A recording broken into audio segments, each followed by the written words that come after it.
All right, guys, welcome back to another podcast of Tycho Talks. So today we get a guest by the name of Mark. So we actually connected via Instagram a while ago and we just stayed in touch. This is actually the first time we've ever met. It's been a minute, man. In my person. God. Yeah, which is actually crazy. Yeah. But yeah, no, excited to have him here, and I'm just going to pass over to you. Just let us know, what you do, what you're passionate about, and then we'll go from there. Yeah, easy, bro. Firstly, thank you for welcoming me on, bro. Tycho's looking good. I like the jumper.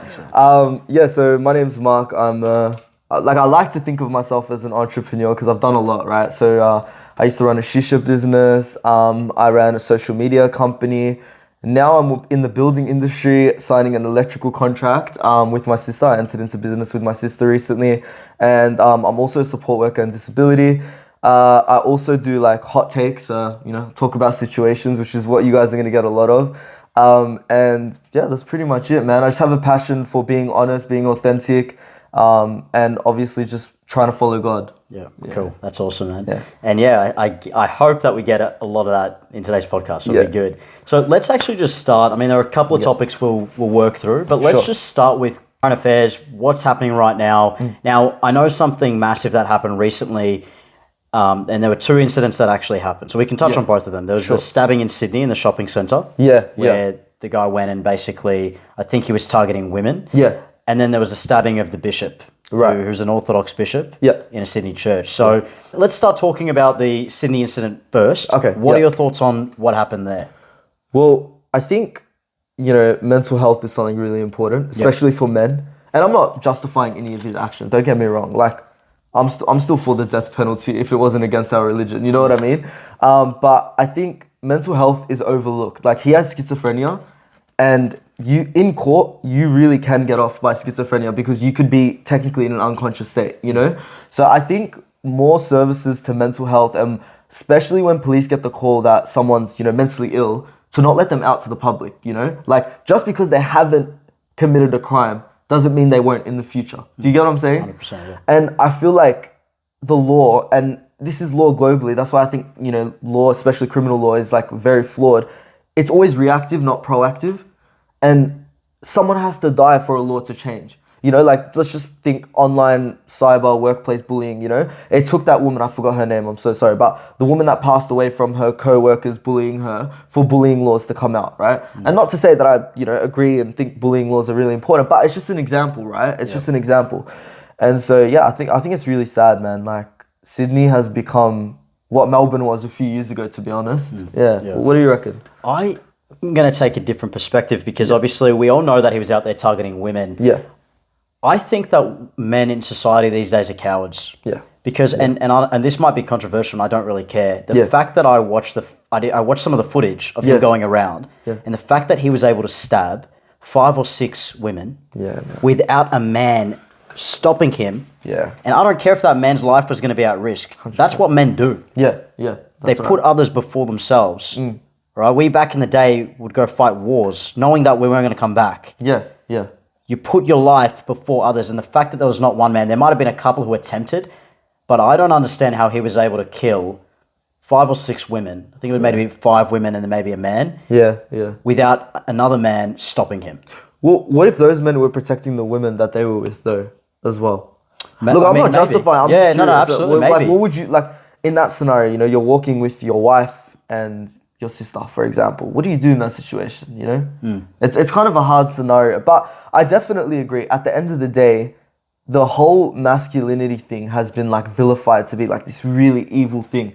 But the whole point of man to become a man is to protect. It's not for ourselves. We don't get like gratification from, getting big in the gym or becoming really strong or trying to discipline ourselves. Discipline is not nice. It's not something that feels good, but we discipline ourselves so we can, create and perform for those that we protect, whether it's your family, your wife, that type of thing. And so 100%, man, like men nowadays are very weak, but that situation, just thinking that, like you said, like the war, people would go out and kill 50 people to protect a village. And we couldn't even stop one. Yeah. And that's where the world is right now. It's crazy. Yeah. And I'm always trying to look at it both ways. I mean, we weren't there, so we don't know. Maybe there are some men who, like, if he's running around a shopping centre, maybe you don't know that he's already killed 2 or 3 people. And so you just see a man running around with a knife. Maybe you think that he hasn't actually harmed anyone.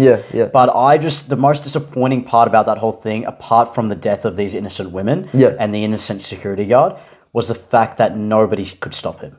And, I just think that, it's just disgusting to see, to be honest. And I wish that someone had intervened and, some of these women would still be alive. 100%, man. It's very sad. And look, let's make this a really long podcast because I do want to get into something with that. Like, do you think if Australia had gun laws the same way America did, do you think people would be more inclined to protect? Because if you think about it, I'm not defending men. I'm just putting it on the other side. Like, these men, for the most part, probably corporate men that don't go gym, not the strongest type of men, probably have beer belly. I'm talking about typical males nowadays. Yeah, you know what I mean? Like, what are they going to do against the guy with the knife? Now, 100% I agree with you. It's the intention. It's the attempt. Like, if you die, at least you died as a soldier, But at the same time, do you think if we had the same gun laws as America, do you think they would have been more inclined to go in because they know that they'll win that war, right? Like a gun against the knife? Or do you think it's better the way we have it now? I'm just curious. I think that that's a really, really tough topic because I know statistically that when you, and a lot of people are not going to agree with this, but death rate by guns in America is actually the highest in the cities in America where there are the most tight gun laws. So California, for example, the death rate by gun there is a lot worse than a state where you can carry.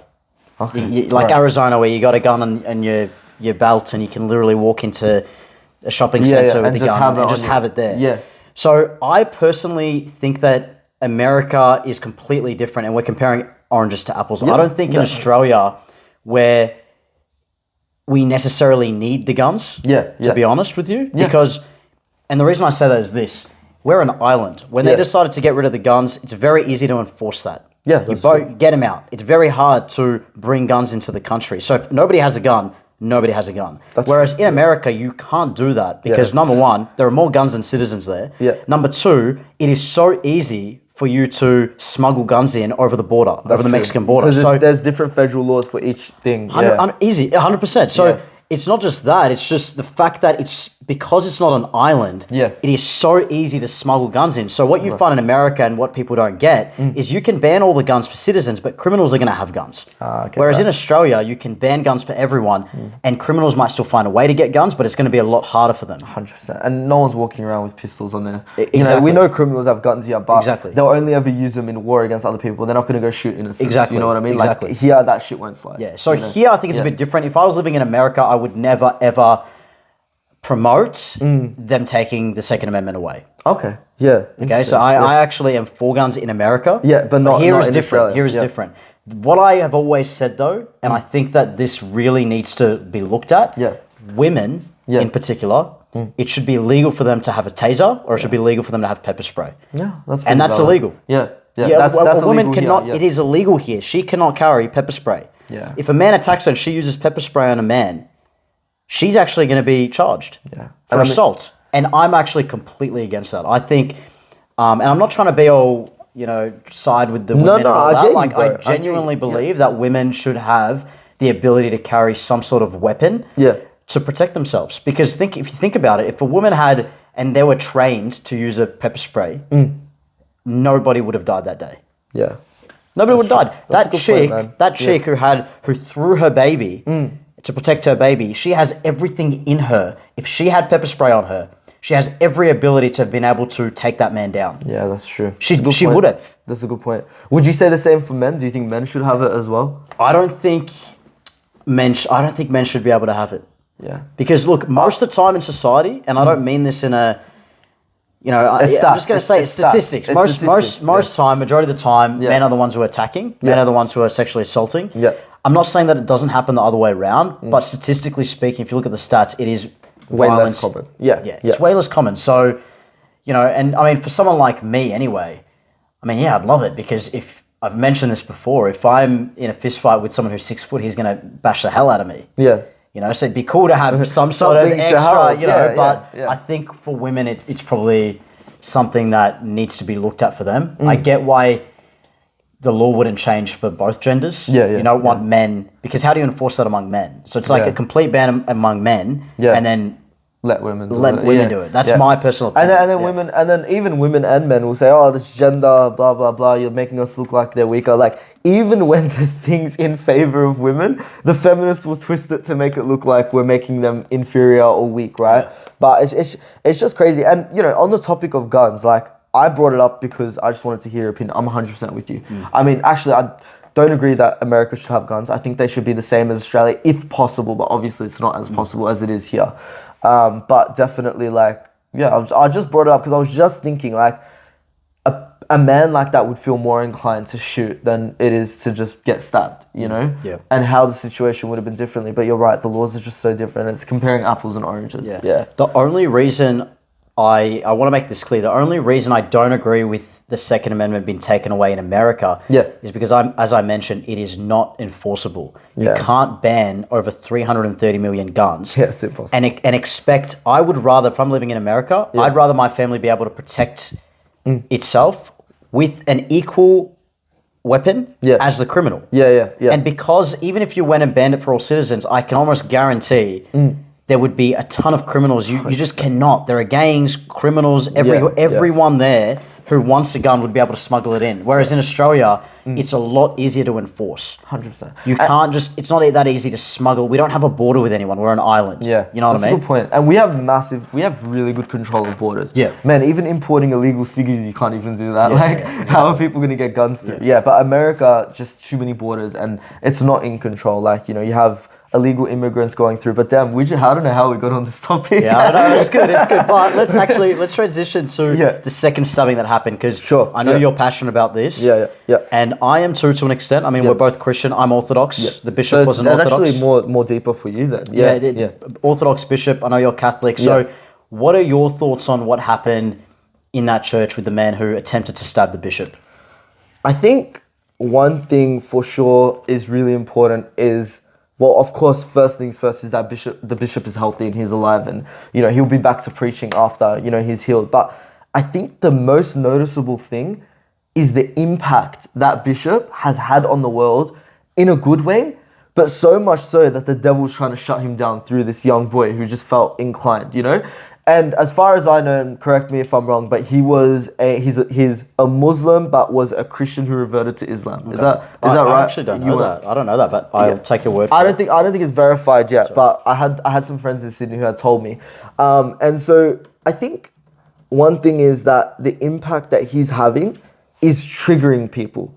And that's how you know, the Holy Spirit and Jesus, when he was on earth, when they spoke the truth, the people who were in the wrong were offended, right? Like the Romans who were worshipping multiple gods, like the taxers who were taxing in places of worship. All these different types of groups, they were triggered. That's why they wanted to kill Jesus, right? That's why they wanted to shut us down, because they were speaking the truth from their heart, and it was the Holy Spirit, coming through to people. And if you're faithful, the Holy Spirit strengthens you and it makes you, understand everything better. But if you're not faithful and, you have evil within you, the Holy Spirit will anger you, because the devil knows Jesus very well. And if he sees you, speaking to Jesus through a bishop, through a priest, whatever it is, he's going to try, get it down. And the bishop was just having too much impact. And, God bless, I'm glad he's okay. Absolutely. Well, it's actually a miracle, because I saw the footage, live footage. Now, that bishop should be dead. Yeah. He should have died. Yeah. If the 15-year-old knew what he was doing, or the 16-year-old, the knife was actually folded. So if you look at the footage, the video, midway that he's stabbing, he realizes that the knife's actually folded. I saw that. And he tries to open it up. If that knife, if he had gone in and that knife had opened up, that bishop would be gone. Because he attacked him and he was trying to stab him. But for whatever reason, and I know that it's an act of God, it's a miracle. It's not time for this bishop to go, and God knows that. Right. Yeah. God wants this bishop on the earth. On the earth, that's right. It, and so it's not time for him to go. And I think there's a massive lesson that came out of this that we'll touch on in a second. But the point that I'm trying to make is this 16-year-old didn't realize that the knife was folded. And so he's gone up and he's stabbing. And then he realizes, he looks at it. And he realizes that it's actually folded, and he goes to open it. But by that time, the audience, people around, people around had obviously gone and and helped out and stopped it. So to me, the entire thing is a miracle. Yeah. Okay, as you mentioned, the impact that this bishop is having on the world. He's been on Patrick Bet-David podcast. George Jenko. Yeah. He is having such a powerful impact that, you know, obviously it's not time for him to go. Yeah, I mean, God still wants him with us. Thank God, man. Thank God. Honestly, like... It's a miracle. Yeah. It is a miracle because really he should have died in that moment if the 16-year-old knew what he was doing. I felt like, I don't know why, like logically speaking, I agree with you in terms of the fact that he meant to open it. But for some reason in my head, like my intuition, when I look at the video, I almost feel like he didn't want to do it. I almost feel like he walked up, he knew the knife because you could see him look at the knife before he does it. He knows it's closed. So I feel like he might be a psycho. I don't know, like how do you stab someone? Like, how do you, one, look at it, stab someone with a closed knife, then try take it off midway? It's almost like he was stuck between deciding. Do you get what I'm saying? Yeah. Like, I don't think he made a mistake. I think he actually meant to only do like a stabbing attack with a closed knife. I don't know, man. Like, it's just something that's brewing on my mind. It's my intuition. When I look at it, I feel like he didn't want to take it off. I feel like but then when he hit, and the bishop didn't look like he was harmed much, man. He fell to the ground, but he was fine. He was fine. He went to take it off, and by that time it was too late. So I don't know, man. I definitely believe it's a miracle, 100%. But I just don't know what his intentions were. Because how do you plan an attack in front of 150 people? Imagine how nervous you are, and forget to take it off. Yeah, I don't get that too. I don't get that either. It's a really weird situation, but I think something that's really crazy is the reaction of people. Like, the response. Have you seen the videos, man? I haven't, but tell me about, because I want to talk about the response of the bishop, but I'll talk about that after. So I actually want to hear about what you've got to say. Sure. I'm assuming you're going to talk about the response of the people. Christians, right? Like us. Yeah. So obviously people heard about it. Well, it was being live streamed. It was a funeral, I believe. He was speaking in Arabic. He was preaching about the funeral. And then that happened and it was on live stream, and then the photo cut, and everyone, like, I mean, every single person in Sydney that was Christian ran to the church to make sure he was okay. And when they had got there, they went inside the church and police locked up the church from the outside. Look, someone's going to correct me, obviously. It's probably not exactly what happened, but this is what I watched every single live video there was, so this is what I gained. Yeah. They locked him in there, and the police obviously got Bishop out for recovery. And they couldn't get to the criminal because the criminal was being tortured in the church. Like, I don't know how graphic I can be, but there's literally a photo with his fingers cut off. I don't know if I'll show you after the podcast. Yeah, show me after. It looked like, for me, don't get me wrong, I'm a Christian. So seeing someone tormenting Christians getting tormented, it makes me feel good. My fleshly desire for revenge feels happy when I see that, because put me an hour in a room with that guy and I'd do worse. You know what I mean? I'm not saying it's the right thing to do, but genuinely, like, I feel the need to protect my religion because of how much. And people seem to forget, like, yes, all these other religions have been persecuted as well, but Christianity, and you can look it up right now and put it on the screen, Christianity is the most persecuted religion in the world right now. Yeah. People don't see it. Just because it's not happening in Australia, globally, it is the most dangerous religion to practice.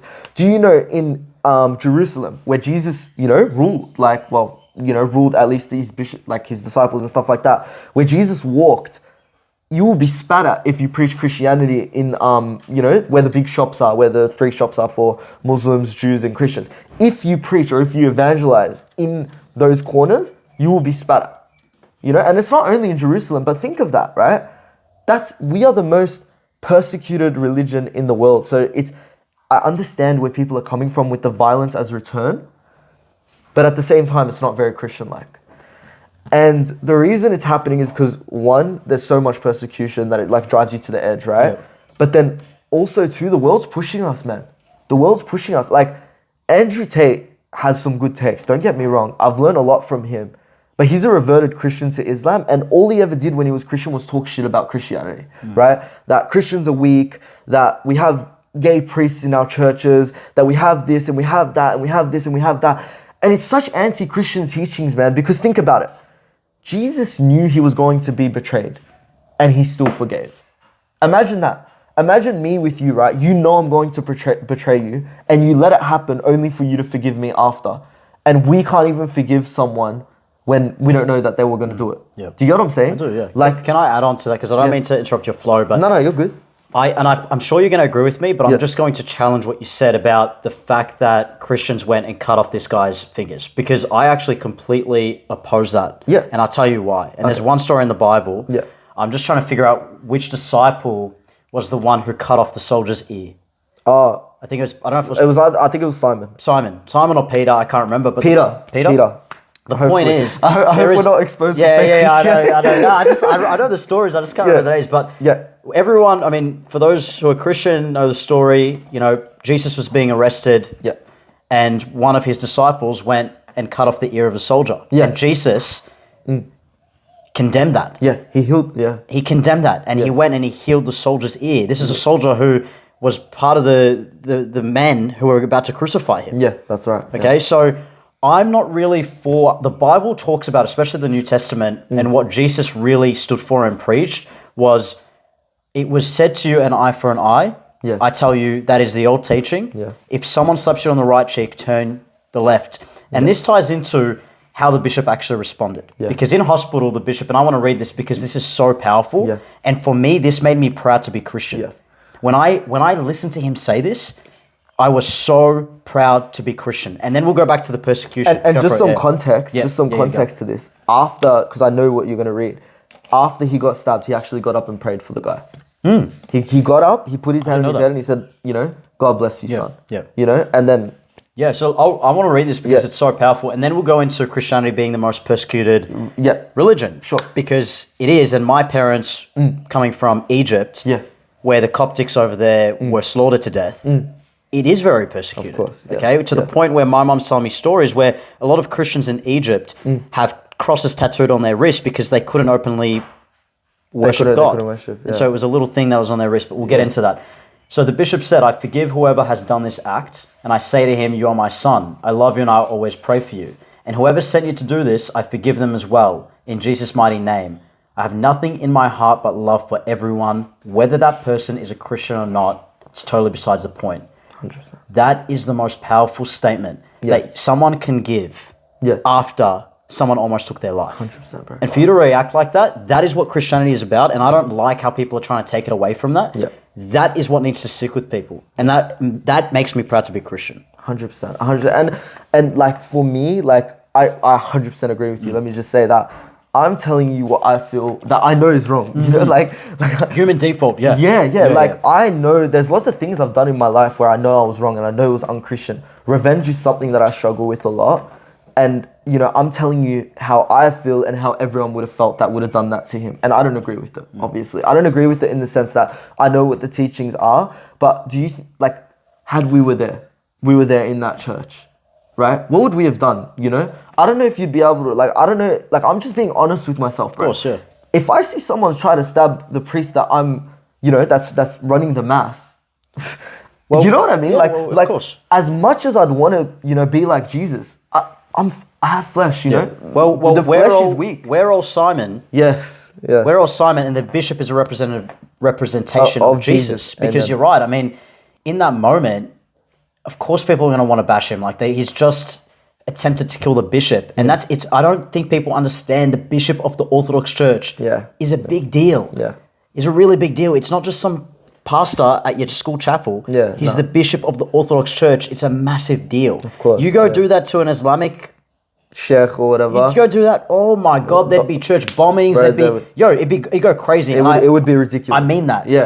I genuinely mean that. The reaction would be insane. Yeah. So it's a big deal, but you're absolutely right. I mean, I want to reinforce what you said because we're human. Humans by default are flawed. Yeah. We're not perfect. We would have reacted in anger, but it's just a reminder of how Jesus would have reacted. The same way that Simon went on and cut the soldier's ear off, we would have gone and tried to cause harm to this man. 100%. But Jesus is there praying. Jesus is there healing the ear. The bishop is there praying on the man who almost just killed him. It's just lessons that we can learn to try 100%. and represent that, be like that. What would you have done? Honestly, being honest with yourself. Look, I'm 100% saying if you were in that church and you do want to follow Jesus, you shouldn't have done anything, 100%. But what would you have done? I think it's not that you shouldn't have done anything. I think the number one thing is to have protected the bishop. And if you need violence to do that, and I don't mean violence, I mean like if you need reasonable force to be able to protect someone, knife. Yeah. then yeah, like we had a knife. So if there was something around me, an object that I could have used to hit him with, and he got massive injuries, I don't think that's a bad thing. But I think that if everyone's protected, then out of anger, I go and cut off his hand. You wouldn't have done that. I don't think I would have done that. Yeah, and I'm being honest with you. No, fair so enough. I would have gone to the extent. In your opinion. I would have gone to the extent that was reasonable. And if that meant he was harmed in the process of me protecting someone else, I would have gone to that extent. But if everyone's protected and he's just chilling there on the sideline, and waiting for the police, and he's contained, and he's like, and nothing's happening, and I go over and slice his neck. Personally, I wouldn't have done that. I wouldn't go that far. That's just me personally. Look, I honestly don't know. Like, I don't know. Like, you know, you're 100% right. I think necessary force would be reasonable, and I think you might even be able to explain it to Jesus on the gates of heaven that, you know, you use necessary force to save, you know, a holy man who's preaching your name. But to go further would have been so much more. And I don't know what I would have done. I honestly couldn't tell you. I don't think I'd be able to stop myself. Like, knowing myself, I don't think I'd be able to stop myself, because for so long Christians have been persecuted, and, you know, your family knows it well. Like, now that you said it, like, it's a lot deeper for you, and for you to have the courage to say that you would have been able to stop yourself, man, it's something I honestly look up to, genuinely. Appreciate that. But just on the persecution, then we'll touch on the J. Cole incident. I want you to actually educate me on it, because I don't know much about it. But when I tell you in Egypt, and I'd love for I can hear my mum in the kitchen. I mean, she can correct me if I'm wrong. It's my mum or my dad, someone's in there. But when I tell you the stories that we've heard of beheadings that happen. Young Christian women who are kidnapped, raped, and beheaded. Men who are beheaded. I don't think you understand. Hello. That's my sister, Michelle. Michelle, this is Mark. You know, stories of innocent Christians who are kidnapped on a daily basis in Egypt, still to this day, and either forced to convert to Islam, raped by Islamic men to you know, have and then the men are pretty much taken to a beach or taken to a location, and they are slaughtered in lifetime. That is the worst way to go. That's not stories that I'm making up. No, That's this is real stuff. So for you to say that Christianity is one of the most persecuted religions, absolutely. And not just in that way, but in the West, as you mentioned, it's persecuted in a different way. It's not violence. Nobody's going to come and behead me. I know what but you're they're saying. going to point a finger at me, say, you're not accepting of things that, you know, our church doesn't normally approve of. You are this, you are that. Do you understand what I'm saying in terms of that? I can't, for some reason, I can't articulate what I'm trying to say. No, I get it. No, but I we're get what you're saying. persecuted in a different way. 100%. We have implied persecution, because what they do is they make laws, or they implement things that go completely against our Bible, so that when we speak out against it, we're discrimination. It's crazy. It's actually ridiculous. And Jesus always said the devil's smart. The devil is smart. He will get to us eventually. You know, like, I'm not saying for everyone, but he will try. He will find a way, you know, whether it's through money, whether it's through the law, whether it's through the system, whether it's through government, whatever it is, like, he will find a way. And I feel like now we're seeing it, you know. Now we're seeing, you know, these, excuse me, but like no gender toilets, you know, like things like that, man. It's wild. And if I speak out against it, I'm a homophobe, and I'm this and I'm that. But think about it. Every religion and every single, I guess, theory is discrimination against the other theory. Do you get what I'm saying? Absolutely. So if you don't believe in God, you're discriminating against me because I believe in God. And if I believe God is Jesus, then Islam is discriminating against me because they think Jesus is a prophet. We're all discriminating against each other. It's our belief, you know what I mean? And so I feel like... Well, can I add on to that? Yeah, go for it. It's really interesting because when we talk about the LGBT... and look, each... Aeroplane, man. Done, man. Each their own. I have always gone by... I will love you as an individual. I will reject the agenda. But they're always talking about Christians and the LGBT. Christians this, they discriminate, they don't accept. If you went to an Islamic country, you would be stoned to death. They actually go and hunt gay people in some of these Islamic countries and kill them. Christians don't condone killing. Of course. We don't allow that. We've never, Christians will not say you're gay, you just have to be stoned. The Islamic faith says that. So, and it's interesting because in the media, that never comes up. definitely. So it's okay for the Islamic faith to be against gays, be against the LGBT. But when Christians do it. But when we do it, or for whatever reason, and by the way, I will say this now, the church is actually, the church loves everybody. 100%. Everybody, on an individual level. But as you mentioned, when you try to push all this crap, like, you know, men's playing in women's sport, the gender neutral bathrooms, all that stuff that's actually going to be a danger for society as a whole. Yeah. When you try to push that stuff and you get the church involved, obviously the church is going to have a stance. 100%. And they're just going, it's the same stance as the Islamic faith or as any other faith, right? It's just interesting how we're portrayed as the evil ones and not some of these other faiths. And I think this is really important because there's two things I want to comment. One is we are made to believe, and this is the craziest thing. I don't know if everyone just knows this, but I actually went crazy when I believed this. So I've studied law. I've been in a lot of industries, and I find so many atheists or people that just believe in God but don't know what God is. Right? We're a secular society, so yeah. Yeah, but did you know there's actually more people in this world that are religious, either Christian, Muslim, or Jewish, than there is not? Did you know that? I didn't know that, but it doesn't surprise me. I think in Australia we've become very secular. Yeah, we used to be very Christian. Yeah. You go to America's still very Christian. Yeah, but I like the media makes it look like we're the minorities, but it's actually them. It's the opposite. They're the minorities. Like, it's crazy. And the second thing I wanted to touch on was I really like how you mentioned, you know, eye for an eye was an Old Testament thing, because the craziest thing I watched in this whole thing, even past the stabbing, I'm not joking, this is even more crazier, that people were outside the church screaming eye for an eye. Yeah, it's crazy. Like, okay, I get the anger, I get the violence. I'm not justifying it. I'm not Jesus. I don't judge sins. But to scream a saying that is only, you know, really, it's only really enforced in the Quran, not in the Bible anymore. You know, that's Old Testament. Yeah. Jesus came down to specifically say that one is not valid. Yeah. You know, it was for that time. It's no longer for that time. And then for us to be screaming outside of a church, and it's because, like you said, man, like, Christians are always deemed to be evil because we're mistakenly shown as weak because we don't fight back, because we don't have to. Like, people, every young Christian watching this, every strong Christian, everyone who knows that they can shut up someone speaking bad about Christianity, you don't need to, because God is already going to do it for you. God is already judging. God has already won the war against the devil. We don't have to fight that war. Yeah. So I don't get it when all these influencers come out saying, why aren't Christians saying this? Why aren't Christians doing that? And then when people's fingers get cut off, I'm not surprised, because it's the devil finally finding their way to the beautiful religion that we have. And that's why we're deemed so evil, because we're deemed weak. Yeah. You know? I don't mind being weak in this world, because we're going to be so strong in heaven alongside our Father. You get what I'm saying? Like, it's crazy, and we're being manipulated. And even me, man, I'm getting the urge for revenge. I am. As a Christian, I am, because I'm seeing this shit and it's pissing me off. And every day in media, it's just another story about a Christian doing something wrong, or it's another story about Christians being evil and this. But even on the LGBT topic, every single massive religion similar size to Christianity doesn't believe in it either. So why aren't they being persecuted? Yeah. It's actually not bro. even. It's got nothing to do with religion either. It's actually got to do with geographically.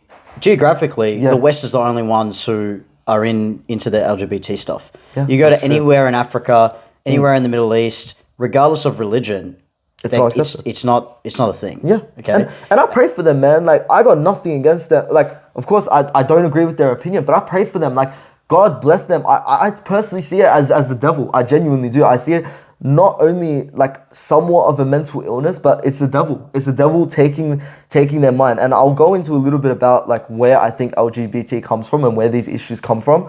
But genuinely, I do pray for them. Yeah. Like, no matter what I say on this pod, and no matter how I feel about, you know, it being forced in our churches, and, you know, the threat of our churches being shut down if we don't authorize, you know, lesbian and gay marriages, I still pray for them, man. They need guidance. You know, Jesus didn't come down to save the faithful. He came down to save the weak and the hungry. Or I don't know the exact quote, but something along those lines. Yeah. Well, as I mentioned, for me, and this is really important, on an individual basis, I personally don't care how people live their lives. Yeah. As long as it's not harming anybody else or infringing on someone else's rights. Yeah. As their freedom to religion. Yeah. And I will love and accept everyone on an individual level. Right. what they're doing though, and there are a lot of gays who actually are against the agenda. Yeah. There are a lot of trans people who are actually against the agenda. There are a lot of people who are against the entire agenda of the LGBT. I agree. Okay? Yeah. So on an individual level, love, accept, whatever. On the agenda, where they're trying to push this down everyone's throats, and they're trying to transition your kids, and they're trying to force it in the churches, I oppose it completely. Yeah. And there's a fine line between the two. Yeah. But I want to finish off with this, and then we'll go into the J. Cole incident, because Christians need to remember that this was all predicted. Okay? Yes. Jesus said, "Blessed are you who are persecuted for my name. Yeah. You will be persecuted for my name." Yeah. Man, okay? I got goosebumps. I'm sorry, but I got goosebumps thinking about it. Like he said it was predicted that this would happen. Yeah. Okay? People will say evil things against you for my name. They will, say things, they will, say false things about you. Yeah. They will say that you're discriminating. They'll say that you hate people from the LGBT when you don't. Yeah. People, believe it or not, the church is very loving. Yeah, 100%. The church is very loving. You have no idea. Yeah. Now, just because the church doesn't want to, the priest in the church doesn't want to wed two men, it doesn't mean that the church isn't loving. The church is very loving, and it will accept everyone. Yeah. And that's what people forget, because they're so carried by this agenda, and they think that Christianity is completely against it, whatever. It's like, no, we have a religion that has rules that we follow. Yeah. The same as Islam, the same as anything. Yeah. We're not just going to fold because of whatever happens around us, because of how society is accelerating, how the West is accelerating 100%. in what they think is human rights. Yeah. Okay, so, I mean, that's important, but we could probably go on forever. Wait, finish the verse, because the finishing of the verse is actually really important. So then he says, they will persecute against you. He says, "Rejoice and be glad, for great is your reward in heaven, for so persecuted they the prophets which were before you." Exactly. He will deal with them. Yeah. We don't have to. It's actually so much stronger, and we can get onto discipline for hours, but it's so much stronger and so much more Jesus-like to show the discipline, to not react to these types of things, and to really trust in Jesus, because any type of anxiety, really, and any type of revenge or any type of seeking against God's plan is actually doubt in God. I hate to say it, because I get anxious, right? It's doubt in God's plan. Why do we feel the need to revenge? If we truly believe Jesus is as good as he says in the Bible, if we truly believe in all the things we read, why do we need to seek revenge if we know that God is most just? Exactly. And it's because they've got to us, bro. They have got to us. And me too, man, because I'm aggro, man, about it. Like, I want to defend my faith, because I feel like my faith is just being pushed to the ground, and no one understands why. It's crazy, man. It's crazy to watch this. And you would even feel it deeper, because it's so closer to you, Yeah. And definitely Christians were persecuted in my village. My family lived in Lebanon, in Zgharta. There were massive religion wars, and most of them were all persecuting Christians. So I definitely see it, but it's wild. And we'll go on to the J. Cole thing. Yeah, no, that's fine. I want you to explain what happened with J. Cole, but I mean, just to end that segment on Jesus and religion, I don't want people to forget that, because you mentioned manipulation. Yes. You mentioned they're trying to manipulate Christians to basically go against the fabric of Christianity. Amen. The fabric of Christianity, the foundation of Christianity is you love those who hate you. Yes.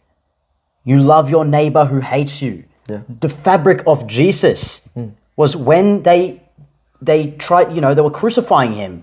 When the disciple cut off the ear of the soldier, he healed it. When the prostitute came and talked to him, he was there for those who hated him. Yes. He was there for those who were actually the worst in society. He didn't come for the good. Yeah, that's right. And that is literally the fabric of Christianity, is when someone slaps you on one cheek, you turn the other. Yeah. When someone tries to take your tunic from you and it tries to sue you, or when someone tries to sue you and take your tunic, give him everything. Give him your wardrobe. Yeah. Right? That's the fabric of Christianity. And as you mentioned, they're trying to manipulate that, and they're trying to get you to go against the fabric. Because the flesh is weak.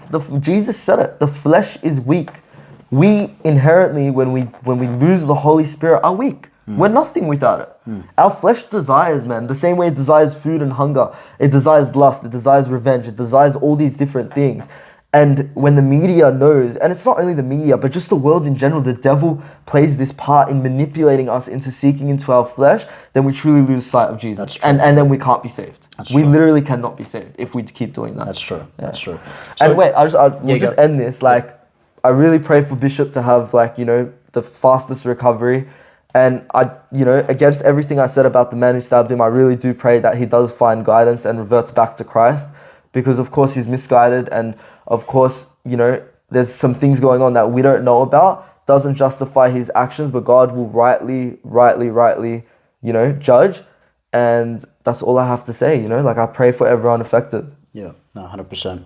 So J. Cole, because I don't actually know what happened with this situation, but if you want to give a quick summary, and even for people who are watching who have no idea what's happening, apparently there's some beef. Yeah. So do you want to just give a background can I put you on blast for not knowing who J. Cole was first? You can. That's pretty bad. No, you're good. It's funny because as soon as I thought you were saying Jake something, right? But then J. Cole, and then you show me the phone. I'm like, yeah, I know him. Like, we're dreams. I love that song. Role models. So because it links into this topic, right? So J. Cole, I don't know if he's Christian or Muslim. He's come out as a Christian, but he's also said he's exploring Islam. So I don't know which one it is, but he speaks about God in general. And so he got dissed by Kendrick Lamar. I won't get into the details because it's not really important, but they're arguing about who's the best rapper alive right now, okay? So Kendrick dissed J. Cole and Drake, and J. Cole replied with what I thought was a really decent diss. I'm really into this rap stuff. Like, I grew up on Eminem, Tupac, Biggie. Like, I grew up on this, so I love when there's beef, as long as no one gets killed. I love when there's beef because I love the lyrical genius behind it, especially when it comes to, like, two amazing rappers like J. Cole and Kendrick. But, so J. Cole dropped a diss track, and even in the diss track, you could hear in his heart that he didn't actually want to do it, and he only did it because the world was pushing him to do it, because, if you want to claim you're the best rapper alive, you have to defend your title, right? And I agree with that 100%. You can't claim shit that you can't back, right? So then, on his show, he got up on stage and said, look, my heart wasn't in it, and I don't want to feed into the negative stuff. Everyone wants blood in this crowd. You all want blood. You all want to see us fight, Really took me back to the Roman times when, you remember, they used to throw, like, the weakest link of humanity, whoever it was, like, under the chests, and they used to chuck him in the middle to fight while we watched, right? Like, that's literally how he spoke. He said, you guys want to see blood, but my heart's not in this beef, so I'm removing the diss from all streaming services, and no one could diss it. And then he praised Kendrick Lamar for being a great rapper, and he ended the beef. Yeah. And yes, I think he lost his reputation as a battle rapper because you can't back off a beef. But I think his reasoning is so just. Like, it goes above my enjoyment. And I'm one of the enjoyers. I love seeing it, right? Like, he's right. We everyone wanted to see blood. Not in the sense that we wanted to see them kill each other, but we wanted to see them go at each other because it's really interesting. And they're both lyrically, like, it's a sport at the end of the day. Rap is a competitive sport. But he went above and he said, I want to get right with God. And the world hates him for it. Like, I mean, even his own fans are turning on him over it. And it just shows, man, that people pleasure over, discipline. By far. The world has made their choice. And that's it. Like, that's what we're seeing. We're seeing it firsthand. And it's hard at the same time because, of course, you go on all these songs and you say, I'm the best rapper alive, no one could ever diss me, and then you remove your diss. It's a bit, how you going? But because it's for God, it's just for me. For me, at least. I don't know. What do you think? I agree with that. I think it goes back to, Christians being viewed as weak. I mean, and we've touched on this so much, but it's important so because important. As a Christian, if I'm going to be the person who's going to be the bigger man and turn my other cheek and let you slap my other cheek, that's weak in the eyes of man. That's weak. Yep. In the eyes of God, yes, it's not. That's right. But in the eyes of men, I'll always be viewed as weak. Yeah. Always. And on that topic, because you just remind me, that's what he said, actually, word for word. He said, I'm trying to please God, not the world. Exactly. And I found this so beautiful, man. Like, at first, when I first found out that he removed the diss track, I'm like, bro, are you serious? We've been waiting so long for replies to you guys. And then when he said that, it cleared my vision, man. Absolutely. And, even with forgiveness. Yeah. The world, humans, if someone does me dirty and I forgive them, that's viewed as weak. Yeah. It is. It's viewed as weak. That's right. You didn't get your get back. Oh, you didn't get your back, but why are you forgiving him? Why are you forgiving her? Yeah. They did you wrong. Why don't you try to get back at her? Why don't you try to get back at him? But in the eyes of God, it's strength. It's what he called us to do. So it's just something that Christians are just going to have to live with. But that's just, I know the Bible mentions this as well. It says that the world will not understand you. Yeah. You will always be misunderstood by the world. Yeah. They will hate you. The world will hate you. He but said, not just hate you. Yeah. You be hated, not just hate you. They're going to misunderstand you. Yes. They're not going to understand when the bishop comes back from a potential being murdered, and he forgives this man, and he genuinely, you can hear it in his voice. He says, "I love you as if you're my son." Yeah. The world does not understand that. Yeah. You know, when I forgive someone who did me real bad, the world's not going to understand that. I look weak. Yeah. Yeah. So it's the same with the J. Cole thing. I mean, obviously he's come around and he. Yeah. And as you mentioned, I mean, all his fans is turning against him because they're like, "What the hell? Like, you should go get back at him." Yeah. Why are you get back? Yeah. Why are you pussying out? Why are you being a pussy and you know? Yeah. And taking a step back, but that's how you're going to be viewed when you take that road. 100%. In the eye of men. He said, John. It's in chapter John. I can't quote it. Maybe look it up. For the world hated me, and so will it hate you. Or hated me first. Do not be worried. Yeah. He said, if the world hates you, know that it has hated me. Sorry. What did it say? Yeah, so if the world hates you, know that it hated me first. Yeah, that's something along those lines. If you belong to the world, it would love you as its own.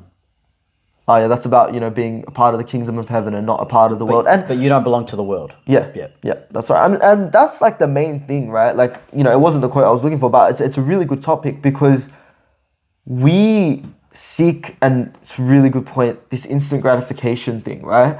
Seeing people at war, watching a fight, it's almost like watching a boxing match for me, because obviously I know rap, so I know where the lyrical genius comes in from both of them. It's like watching a boxing match, We're accustomed to this instant gratification of watching something and getting immediate pleasure from it, right? And that's such a worldly desire, Lust is like instant gratification, revenge is instant gratification, all these things. And Jesus spoke against all of them because our bodies, our flesh belongs to God, of course, but it is from this world. That's why it is evil. That's why we lust. That's why we have desires. But our soul is for the Holy Spirit, Absolutely. And making that distinction gets you in trouble with the world because the world thinks it owns you. You're going against the world's, sponsor of you, right? The world sponsors us here. It gives us access to all these evil things that we can do. So when we don't do them, we're vilified. No. And that's just how it's always going to be. Absolutely. And one more thing, I'm so sorry. Sorry, it's fine. Yeah. The disciples were murdered. Every single disciple died for speaking Jesus' name and saying that they saw the resurrection and blah, blah, blah. So if they're dying for their faith, I best believe, I hope the Christians of this world do not falter to some media pressure to not speak about our faith. Because if they died, hung on crosses upside down, murdered, families murdered, beheaded, what's losing a job? What's not being able to walk in a few bars because you spoke something, against the majority? I'm willing to do it. I hope the world is too. I hope the Christian world is. Yeah, absolutely. It's a good perspective as well. Yeah. You're absolutely right. I guess, you touched on instant gratification, which would be good to transition into that topic and then maybe wrap up there. But, instant gratification versus delayed gratification, I think society has a massive issue with this. Yeah. I think that we're being conditioned to, be people who respond to things and want things immediately. Yes. As in we don't have discipline to wait it out and actually see the results long term. Even TikTok, we want to talk about how TikTok has obviously promoted that as well, where people's attention span, they can't even focus. I don't know how many people are going to watch an hour-long podcast. Yeah, bad. We have to clip it. We have to clip it to get the important parts. And it's funny because even when you do come to clip things, they say, 30 seconds, 30, 60 seconds, because you're not going to retain someone's attention for longer than that. Yeah, because we're just so used to now just scrolling. Yeah. And as soon as, 30 seconds next, less than that. Yeah. And I think that is what is training this idea. That's what's basically training us to just be instant. Constantly craving. Constantly craving. I want you to remember this word, Flappy Bird, and I'll explain why in a second. But it actually is crazy growing up now and the position that I have now, because if you remember when we were young, when credit cards came out, and I'll tell you how this is linked. When credit cards came out, our parents hated them, if you remember, right? They were like, don't use the internet. The internet is very scary. Don't use it. You can lose all your details, and now we call them boomers. Like, bro, relax. I'm going to buy something online. I'm going to buy something on PayPal, whatever, right? And now they're talking about iPad kids, right? The term iPad kids that have iPads at the age 3 or whatever. and we're the crazy ones. we're our parents, right? Yeah. And for one, our parents are always right. Now I'm finding out, but it's actually crazy because remember I told you to mention Flappy Bird, right? This is a massive conspiracy theory, and I don't know if it's true. It just makes sense in my head. I really think this is all evilly planned, and I'll explain why. So Flappy Bird was one of the most famous games that came out, right? And the feature of scrolling, right, was implemented into our brain, and it gave us instant gratification because, if you did it right, you saved the bird, it didn't hit the wall, whatever. Kanye came out and said they released that game so that afterwards, when they released TikTok, our brain would already know the feeling of swiping and it won't feel as much of an effort. I genuinely believe that, bro. I've studied marketing. I know how deep marketing goes to. And they say the best marketing possible is the one where you don't even know you're being marketed to. And I'll explain how this is linked because right now, kids are watching YouTube shorts. You know this, yeah? I don't know if you have like nephews or nieces or like you've been to schools, but there's this new education stuff where they give them an iPad, they can watch YouTube Kids, they can watch TikTok Kids, and it's basically just scrolling and just instant gratification. And for anyone that doesn't know, instant gratification is when you get instant pleasure out of something, right? Like gambling is instant pleasure because you click the button, you get to see it. If you win, you get like massive happiness. It sends dopamine reactions to your brain, and your brain constantly craves instant reactions as opposed to delayed reactions. That's what the problem with it is. Now, going on that topic, if we start our life, and if my kids start their life watching iPads or YouTube Kids and just watching a video and being like, oh, boring, next, oh, I like that. Like, if they keep doing that, they are not destined for success because success is never found through instant gratification. It's proven. It's not found. You cannot make a successful business without delayed gratification. You cannot make a successful relationship without delayed gratification. You cannot even get right with God without delayed gratification, right? And so I think they are slowly manipulating children, rewiring their brain, because they do say when you're young, you're at the most critical part of your brain forming.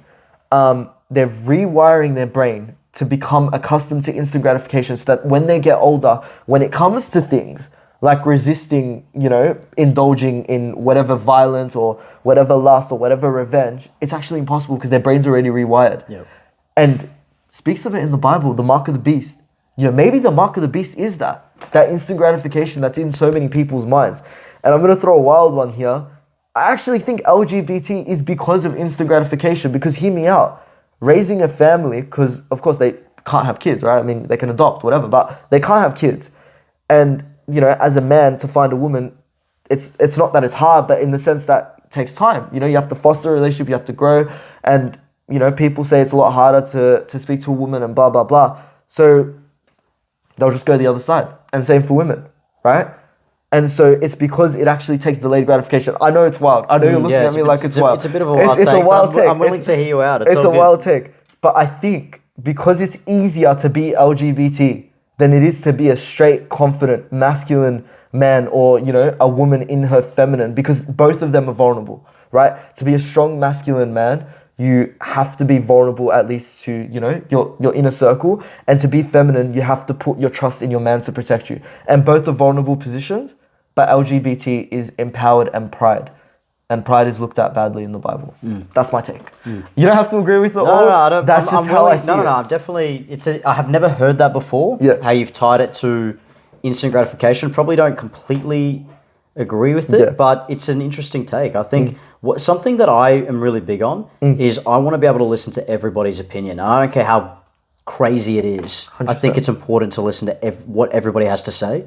Sure. Whether or not we agree, you're not going to agree with everybody. And this is another thing actually with instant gratification. Yeah. Society is so dumbed down by TikTok. Yeah. The fact that you can't sit there and listen to two men or two women debate for an hour and a half, people don't listen to that. Yeah. And so things are out of context all the time. Things are misrepresented all the time. Like this podcast. I'm waiting for the clip. It could be, man. It could be. Where it's like we're genuinely just having a chat and, you need the ability to sit there and actually listen to your entire perspective, my entire perspective in full. Contextually. And then make up your mind. Yeah. And if you disagree with one of us or both of us, that's your right to do that. Yeah. You can disagree. It's completely okay. But because we're so dumbed down as a society through TikTok, through Instagram, through this swiping thing that, as you mentioned, it's programming the brain to not be able to sit there in pain and actually listen to an hour and a half debate. Yeah. It is really hard to sit there when I have to sit there and listen to Ben Shapiro. Yeah. Because, and I don't even like Ben Shapiro. Yeah. Right? There are things that he says that are outrageous, but I sit there and I listen to him debate because I know I'm going to learn something. Yeah. I know that how he articulates his points is going to teach me something. Yeah. I don't have to listen to him, but I sit there for 2 hours and listen to it because, number one, it's freaking tough. Yeah. It's a lot harder than just scrolling TikTok. And, you know, you learn a lot more. I'm able to then be critical with how I think. Yeah. Whereas a lot of this new generation that are coming up that can't sit there for longer periods of time, they're actually losing a very important skill, which I think is actually intended for them to lose, and that's critical thinking. Yes. I think that society does not want humans that can critically think about things. All right, when you go to communist China, and a majority of the population are robotic, and they don't critically think through things, then it's going to be a lot harder for them to rebel against the government. They're not going to rebel against Xi Jinping. That's interesting. They're not going to because they're just doing what they're told. Yeah. And I think that that's what they want to bring into the West. That's what communism is about. Yeah, it feels they don't like it's want coming. you 100%. They don't want you to think for yourself. Yeah. They don't want you to disagree with someone in a healthy way. They don't want two people to sit here and have a conversation and for us to get along and be G with each other, but disagree with each other. 100%. I can disagree with what you're saying. You can disagree with me, but we're G. We're still brothers. We're still good. That's it. Yeah. They don't want that. Yeah. They want a society where you don't question things. You don't go against what the government says. You're robotic. Yeah. Like when COVID hit and we all just didn't question anything because it was bad to question things.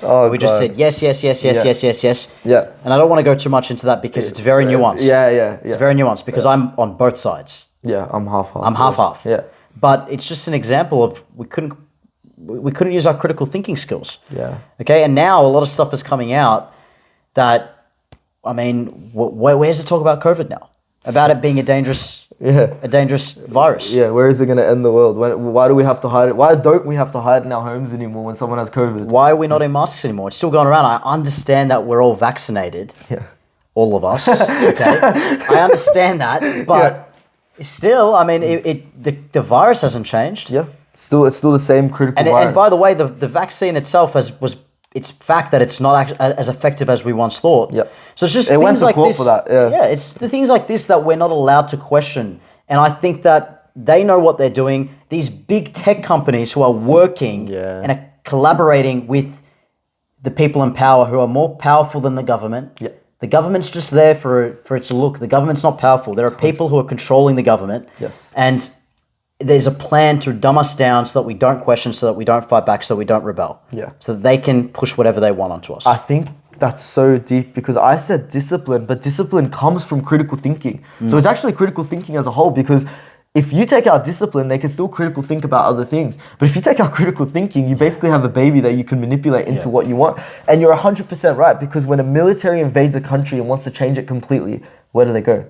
Education system straight away. Change everything about the way they think, rewire all their brains.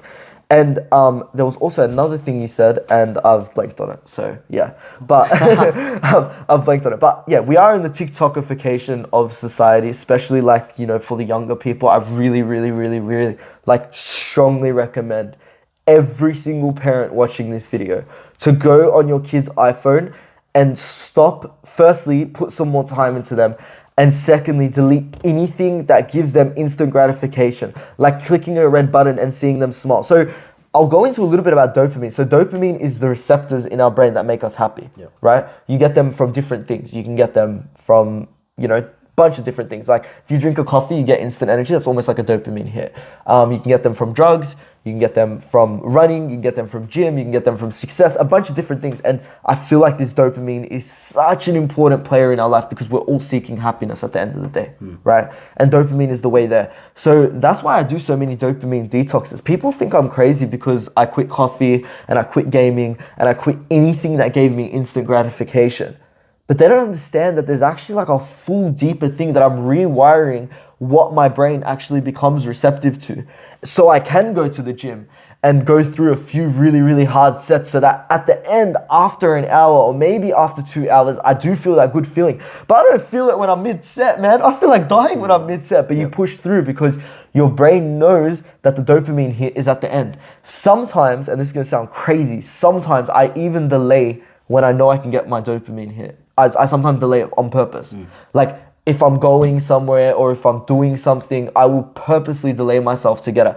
Like, okay, let's just say I want to eat chocolate after quitting chocolate. I will delay it an extra 3 days from when I promised myself just to really rewire my brain. Because as much as we're wiring it in the bad way, we have to rewire it in the good way. Yeah, so, that's awesome. I really like that. And I agree with you. I mean, everything that I do, the cold showers, the ice baths, the gym in the morning. There was even a point where I was eating raw onion, and you would have seen this on my stories sometimes, but I was eating it like an apple. And keep in mind, I wasn't doing this because it tastes good. I was doing this to push myself to new levels. When you eat an onion like an apple, and you do that for a number of days, number one, terrible breath, so I had to avoid seeing people after it. You're definitely not getting married, that's for sure. Definitely, I was not seeing anybody after that, I'm telling you. But number two, I don't think you understand. The inside of my mouth, my gums were bleeding. I couldn't eat for at least a day or two after. Wait, I thought it was meant to be healthy. It is healthy. It is. But the way that I'm eating it, I'm not cooking it. I'm not cutting it up. I'm eating it like an apple, and I did that on purpose to train my brain to not be weak. Because it's painful. Every bite that I take, especially when I would eat one, and the next day there'd be ulcers. My inside of my gums would be bleeding, and the next day I'd have another one. That's crazy. The burn, the acid, was painful. So people would ask, like, why are you doing that? It's like, I'm doing it to test myself. I'm pushing myself to new levels. When I go and have a cold plunge, I'm doing it to test myself and push myself to new levels. So every now and then, when on a carnivore diet, I'm always doing intermittent fasting or carnivore diet or whatever. I'm doing intermittent fasting as well. And it's not for, like, a part of it's for health. But a big part of it is to push myself and to discipline myself, because when you're on a carnivore diet, you can't have anything. Meat, butter, salt. Couldn't have coffee. I couldn't have protein bars, which is my go-to. I don't have chocolate, but I have protein bars. I couldn't go out and enjoy a dinner out because I couldn't have oil. So I was never allowed out with my friends. So I do this to really prove to myself that I'm in control. Not the pleasure, not the flesh. Not the flesh. My mind is in control. Okay? And so every now and then I will do something like that. So I like what you said there. No, it's really interesting. I've never heard of anyone doing it. And like health-wise, like let's say if people actually do it, is it healthy to eat onion raw? Like, am I going to die, bro? Because I want to try it. You won't die. There are a lot of health benefits to eating onion raw in its raw form. I would recommend, if you want to really test your mindset, eat it like an apple, but you can cut it up, bro. If you cut it up and just eat raw onion, you can do that. But why does it give me ulcers? Like, try it. Bro, Right, the acid. That's actually wild. The acid. You eat a whole thing, and by the way, I didn't even touch on. I mean, onions when you cut it up makes you cry. Try eating it like an apple, bro. I'm telling you, bro. You would have been bawling your eyes out. It's worse than that. Like my nose is feeling some way. Like it's I want to cry, but I'm not crying. Like it's the craziest experience. But I try. How many likes for you to eat a raw onion before your next episode? Bro, I do. That's something I want to touch on. Okay, all right. When you do it once, when you do it twice, when you do it 3 times, give me a raw onion. I'll do it right now. But your breath smells nice, so you haven't been doing it. I haven't been doing it recently. I'm like, Mark's coming today. I don't want to scare him off. But that's my point, because here's actually something really interesting. It's really hard at the beginning, but when you train your brain, so cold showers, for example. I haven't been able to do it. Best believe, when you go in there, I have to mentally prepare for like 3 minutes before I hop into a freezing cold shower in the morning. You best believe when you do it 10 times, 15 times, guess what your brain tells you? Hey, bro, you know this game. You know this game. You know that you're going to hop into the shower. It's going to be really painful for 30 seconds. And then you're going to be fine. Normal. You condition your brain to understand how it goes.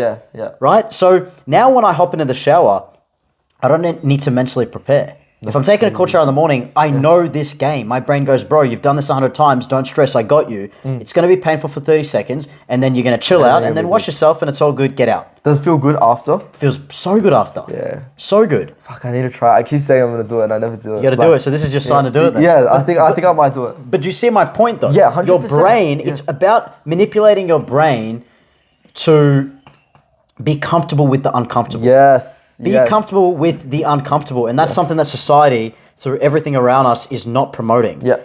They're telling us to stay in our comfort zone. Nothing good comes from the comfort zone. Nothing. And I'm not just talking about personal development. I'm talking about anything. Anything. Relationships, life, Anything. Religion, anything. Anything. Yeah. Including eating raw onions and cold showers and all that stuff. Yeah. But the really big point that I really want to push is train your brain to know the game. Yeah. It will know the trend. It will become habit. And then when the habit is formed, it's not new. Yeah. You know, it's not something that's going to be a shock to your body. You know exactly what's going to happen. You're prepared. And so it just becomes easier to do. And did you do it like in the morning when it was like freezing cold? After gym, freezing cold. Freezing cold. I'm not talking about summer, bro. I'm talking like middle of winter. Yeah. Same with the cold plunges. Yeah. But you did cold plunges as well? Bro. So like you had a bath of ice? Bro, cold plunges, I was pushing myself to like the limit. I was in there for, people usually stay in for a couple of minutes. Yeah. I was staying in there for like a good 8 minutes to the point where I actually went into that shock. Oh my when you get really cold and your body can't re-warm itself up, I was actually in bed shaking for at least half hour. I couldn't re-warm my body up because of how cold it was. Bro, I could imagine your family, they would have been stressing out. Bro, no, they were downstairs chilling, but you know, it's just pushing myself to new levels. And I always try and do that. I by no means claim to be like a full-on Ironman. Like I know my boss at work, he's doing this Ironman and what he does is insane. What is how it? he's training. What? An Ironman is like you've got to run a number of kilometers, then swim and then a bike ride. And it's like crazy kilometers. Kilometers. Like you go into the night, I'm pretty sure. You're running for like 7-8 hours. It's crazy. Yeah. And so I'm not by any means saying that I'm at that level because I'm not going to lie to you. But I try to be better. I compare me to yesterday. I'm not comparing myself to an Ironman. Comparing to me yesterday and saying, well, how can I better myself? Yeah. How can I push myself to a new level? Nah, bro, it's actually really interesting you mentioned it because I've never met anyone who does similar dopamine detoxes like myself or pushes themselves to the limit and getting comfortable with the uncomfortable. So, bro, honestly, I learned a lot from you straight up because that's the most I've ever seen anyone do. Like, you hear about it on videos, but to meet someone, and I know you're genuine and authentic, it's crazy. Bro, I used to post on my stories. You're on my close friend stories. Yeah. I used to post all the time. I eat, but hearing it from your mouth and seeing it, it's so different, bro. Because I know that I've met you. I know you'd actually do it. Yeah, like, I know you did it. I'll do it in front of you right now. I'll do it right now. It's painful, bro. But bro, don't talk too loud. Your family's gonna come with a raw onion. Prove it. Yeah. But I mean, it's just, as I mentioned, I do it like when I told people that I was eating an onion like an apple, or when I posted it on my stories and people are like, what the hell are you doing? They don't understand. It's a mentality thing. Yeah, it is. You know what I mean? And it affects everything in our life, this instant gratification thing. So like, you know, whatever your problem is that is watching this, I'm like 90% sure it will come from the fact that you have way too much craving on instant gratification. I'll explain why. So let's say money is the problem, all right? Because I hear so many people complain about money. I'm almost sick of it myself. If you think money is a problem, but then continue to go to your same job every single day, never ask for a promotion, and never try to look elsewhere, never do anything different, it's because you get the instant gratification from your paycheck that you get at the end of the month or the end of the week every single time, and you're comfortable. I'll tell you what's uncomfortable. Spending a few hours trying to start a business that you know nothing about. That is fucking uncomfortable. Yep. And you know it. Yep. You know it. Because everyone back in the days, you had to study a business management fucking course. You had to do this and you had to do that to start something. Now people are starting shit off a thought, you know? And that's so important that you get comfortable with not feeling okay with what you're doing, but then hoping for a result, you know? And actually, like, even past that, not even hoping for the result, but enjoying the process. How many things do we do nowadays that we actually enjoy the process and not just do it for the end goal? It's crazy. We don't. We honestly don't. Not anymore. And so instant gratification in this sense, you have to, one, rewire your brain to what dopamine things you get, what you get to have your dopamine hit, because everyone needs a dopamine hit. Everyone does. Everyone wants to be happy. You know, it's not good to be sad all the time, or it's not good to not know what makes you happy, but it's also not good to be happy all the time too. Well, actually, can I add on to this? Because this is super important. And I tell everybody this. Yeah. When someone messages me on Instagram, sends me a voice message, and they say, "Hey Nate, I'm feeling really upset." You know what I tell them? What do you tell them? I mean, I'm not that much of a dick. No, say it. I'm not that much of a dick. I say, "Hey, tell me what's going on." Yeah. So my first thing is I'll actually want to know what's going on, but then I say, "So what? It's okay for you to feel upset." Yeah. Do you think that I'm happy all the time? I've just found an outlet. Gym is where I come and I really look at that mirror. I look at my affirmations and I try to just be grateful for things. But sometimes there are things going through my head. Yeah. People who reject me, people who diss me, people who talk crap about me. There are things that I struggle with. It's okay to not be happy all the time. But because of what we see on a daily basis, we are being sold this idea of 24/7 happiness. Yeah. And that's not how life is. It's okay to be upset. It's okay to feel negative emotions. Definitely. It's about feeling them, embracing them, and letting them go. Yeah, that's true. Because I think it's dangerous to try and be happy 24/7. Yeah, look, I'm on the middle. Like, I agree with you, but I'm also in the middle. I think you could be sad but grateful. Yeah, no, absolutely. Yeah. Like, I have been really big on gratitude. I think gratitude has changed my life. So, a little bit of a personal story, but like, I've had lots of things happen in my life where I felt like I started victimizing myself. That like, why did God do this to me and blah, blah, blah. And I'm not going to get into it, but you know, deaths of people I love, or losing a friend, or, you know, losing relationships and things like that. And I was really depressed, like to the point where I would honestly consider suicide. And gratitude was obviously God, of course, saved me, but understanding gratitude and to be grateful for God and for life saved me. And I'm not saying that I'm happy all the time, but I'm never not grateful. Yeah. I'm never not thinking that I woke up, you know, every single day, bro. And this is a crazy reprogramming of my brain. Every single day I wake up, the first thing I look at is my 2 arms and my 2 legs and say, thank God that have both, you know? I do similar. I wake up and I thank God that I woke up. That you're alive. Yeah. God has a plan for us, bro. God gave us another chance to a day, you know? So while I agree with you, it's good to be sad. I think the minute you lose sight of gratitude, you go into a very dangerous territory of being depressed for life. I agree. I think gratitude is something so many people are missing in their life. And I get the same messages where they say like what their problem is. And while you're right, like it's okay for them to be sad, the shit they're sad about drives me fucking crazy, bro. I'm so sorry, but it actually does. Like, I hate my job. My family doesn't let me do this. I don't have a girlfriend. I can't talk to this girl. So many fixable problems, but they're too lazy, or they crave like the instant fix. There are no instant fixes to every good thing. Takes time, man. Everyone knows that. That's like a known fact.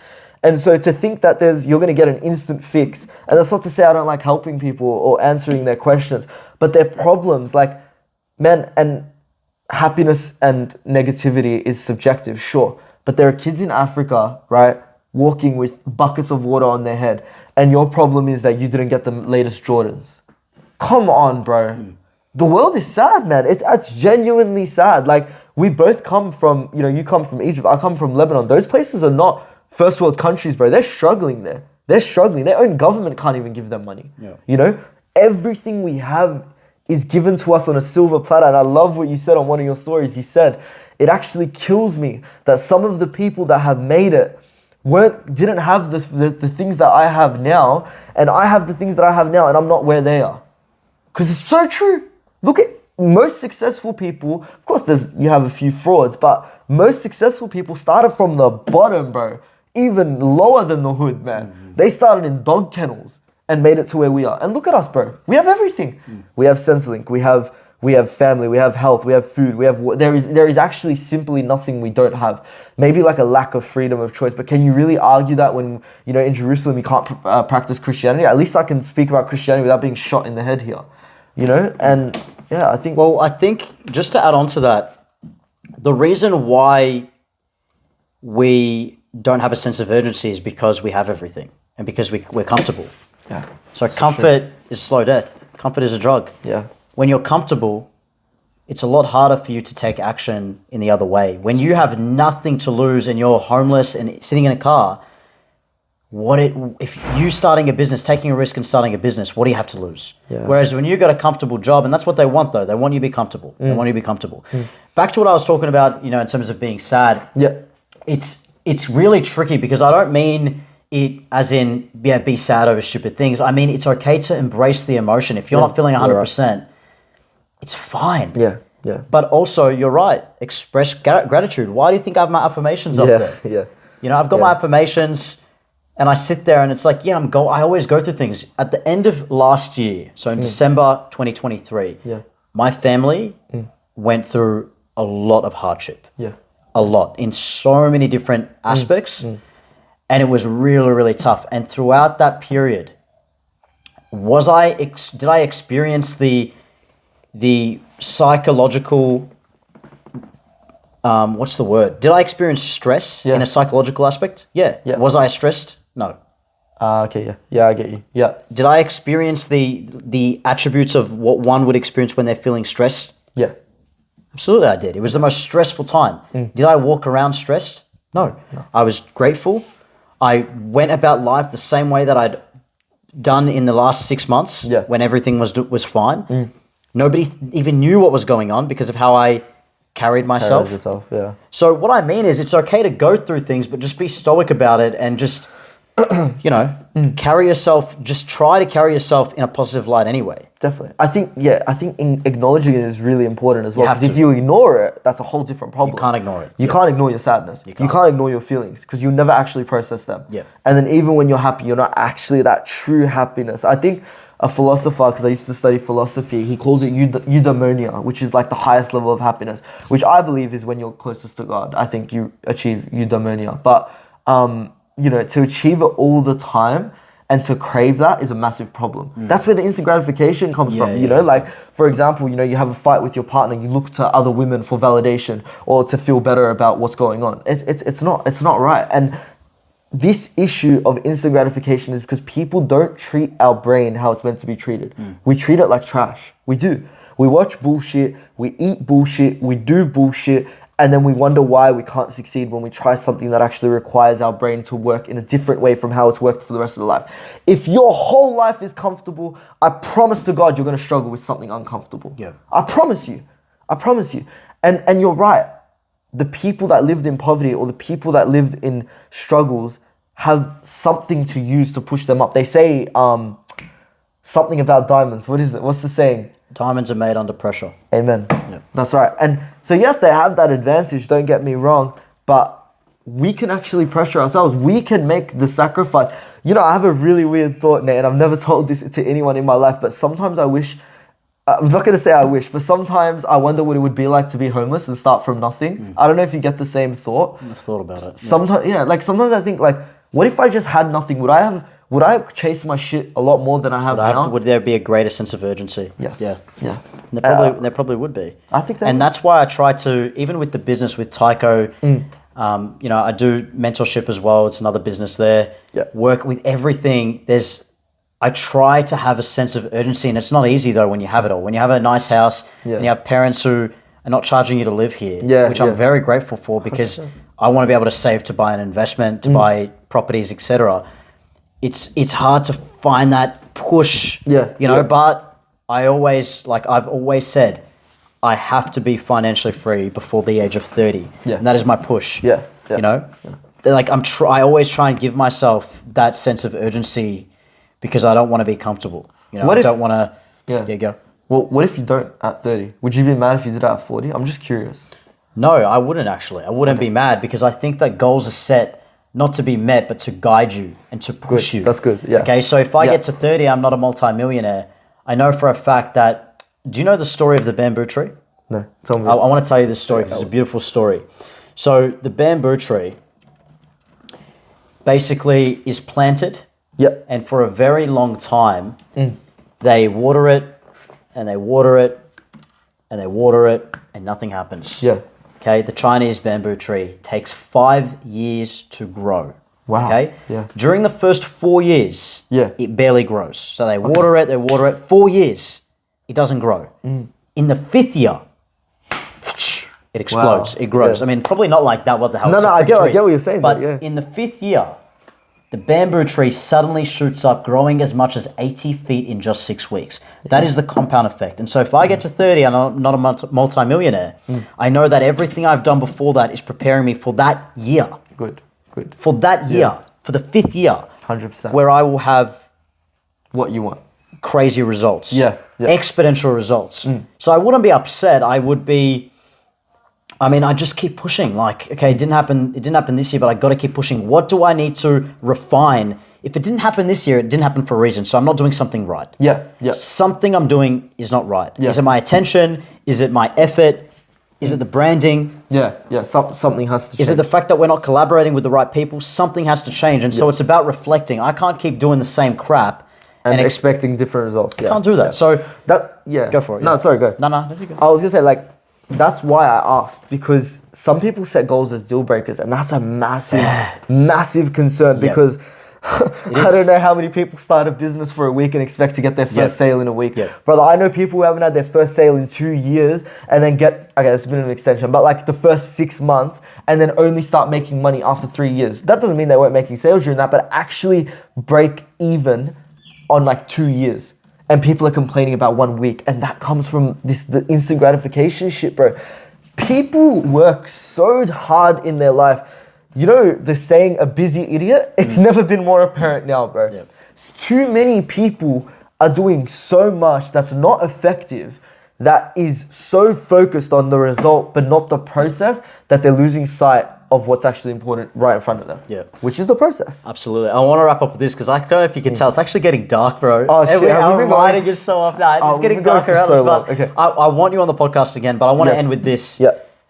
In terms of, as you mentioned, a lot of people do this. Yeah. They will set a goal, they don't meet it, and so they give up on their dream. Yeah. So the quote is from George M. Moore. Yeah. And it's, a winner is just a loser who tried one more time.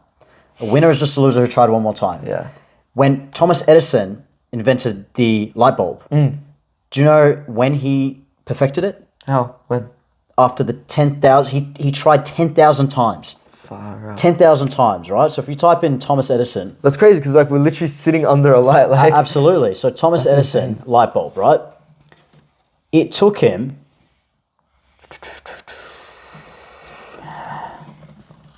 I'll type in 10,000, see if that comes up.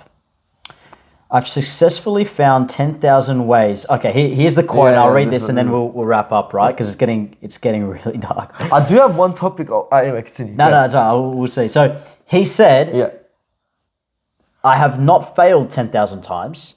I successfully found 10,000 ways that will not work. That's so he tried 10,000 times for this damn thing that's giving us light right now. And imagine if someone had tried. So think about 1 time, think about 10 times, think about 1,000 times. He tried 10,000 times and could not get it and kept going. And until he got it. If you keep going, you will be rewarded. You will get there. Yeah. You will get there. Yeah. People don't. And this ties into everything we talked about. Instant gratification, discipline. It's a lack of patience. Lack of patience, everything, right? What were we going to say? I want to talk, do you need to go somewhere? Straight up. No, let's go. Just this last topic. Yeah, go. Because I think it's really important because we've actually argued about it before on the phone a little bit. Money. And how money plays into this instant gratification thing. So I feel like people value money so much. And I'm going to give some context. Everyone who has had money in my life has used it in a bad way. Doesn't mean I don't know people who have used money in good ways and saved and helped people. And I've been helped a lot by other people as well, in terms of family and stuff like that. But I'm not going to get into details. But in terms of money, I've had a really bad relationship with it. Myself, I'm fine, but the people I've seen is ridiculous.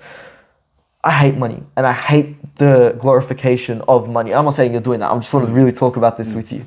So how do you find the medium between going for that instant money grab and taking the time to achieve that delayed gratification, which for me is happiness, not money, because I don't think money buys happiness and I don't think it's that important.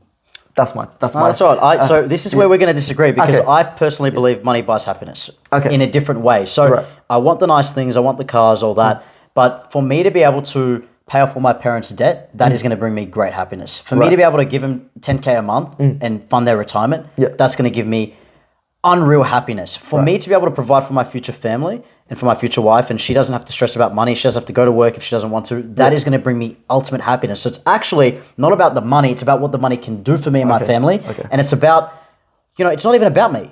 Think about those things that I mentioned. It's about what the money can do for the people I love. Now, here's the thing about money, because this is really important. Money is only going to, what's the word? Oh my goodness. Money, what is it? It's going to enhance. It enhances. Exposes. Money will expose you, but money will only enhance the type of person that you are. Yes. So the type of person that you are with $10 in your bank account is the type of person that you're going to be with $100 million in your bank account. Now, for me, I love money, and I believe money will come to me. Yeah. What is more important to me is my traits and my characteristics and how I've actually worked on myself. Yeah. Okay? This is what I believe. I believe God will bless me because he sees my heart. Yes.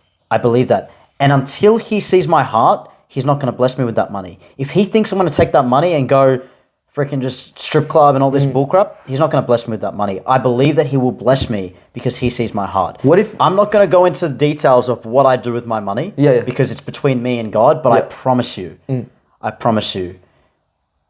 the amount of money that I give away, I promise you. And I'm not just talking about to church, I'm talking to people on the streets, and I never give money to beggars. Only those hustlers. Who do your windscreen. They're hustlers, bro. And I don't care what they use the money for. They're hustling for it. You did your part, bro. They hustle for it, right? But I'm like the amount of money that leaves my pockets, because actually I'm not attached to money.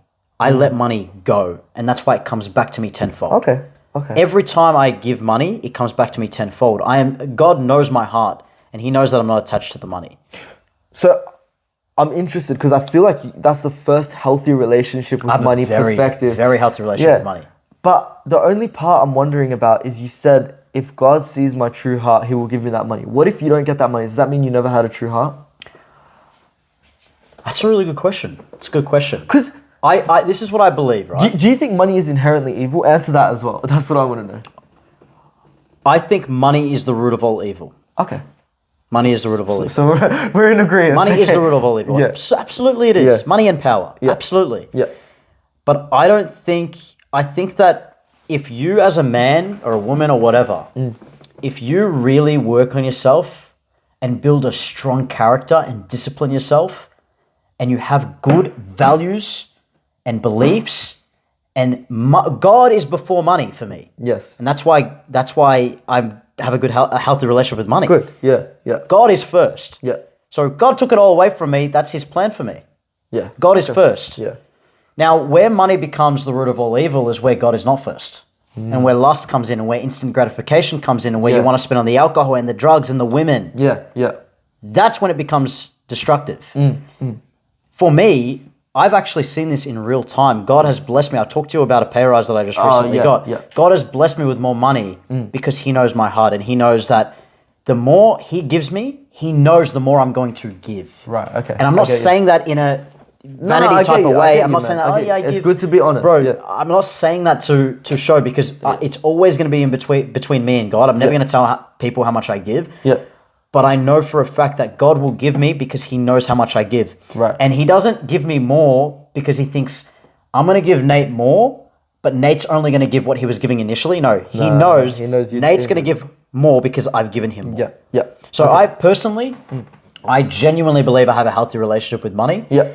I think that God will reward those who work hard and with good intention.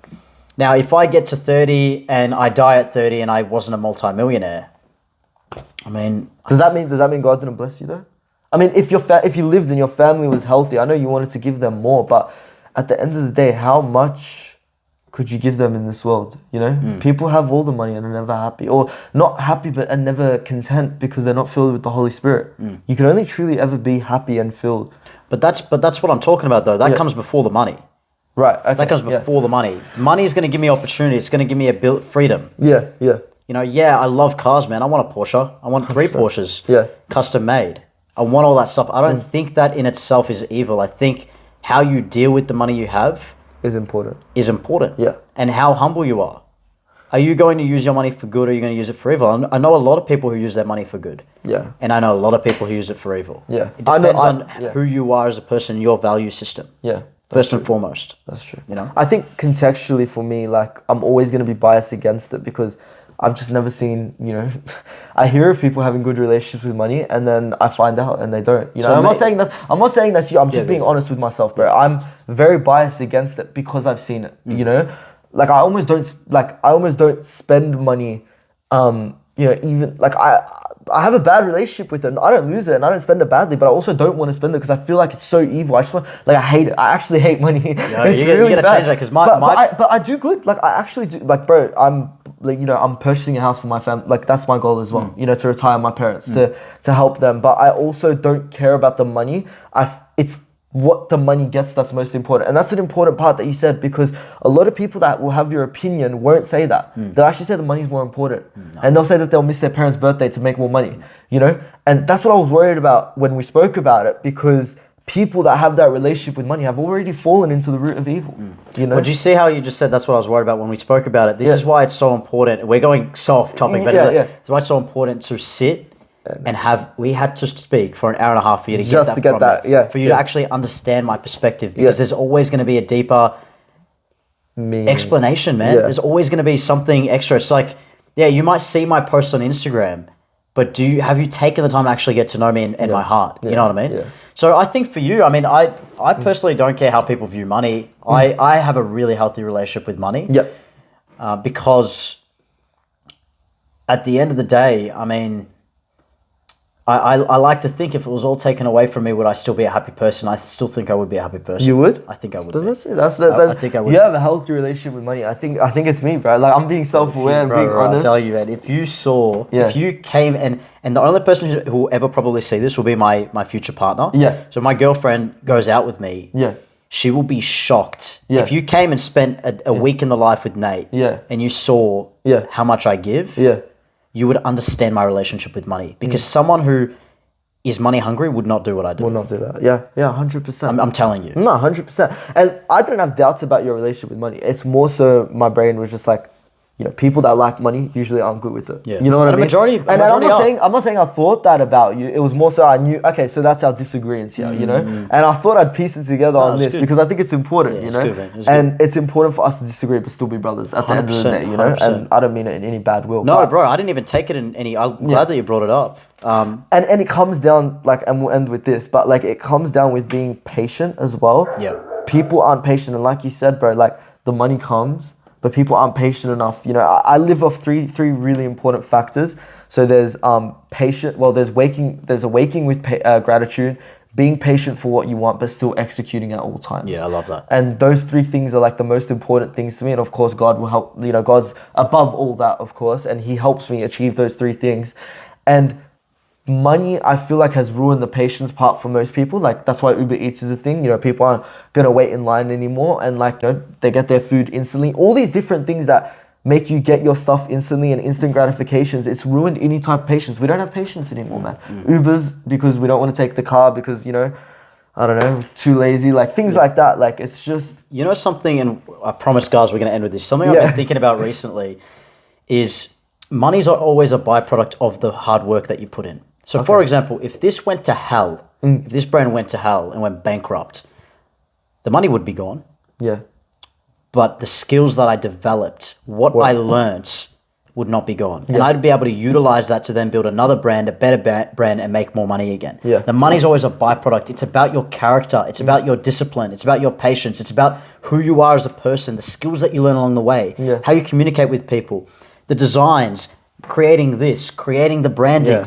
Putting the TikTok clips together, putting the captions, the music, that is stuff that I've learned. And I know for a fact that if it went to hell, I have the skills to be able to replicate and build it even better. And so it's not actually about the money. The money is always a byproduct. And it's what the money can do for my family. Once again, it's not about me. I want the nice car, the nice house. I'm the same. It's about my family and my future family and the people around me, the people who need it. I want to partner with a charity. I've said this in our first podcast. I want a charity. My passion is funding human trafficking, child trafficking.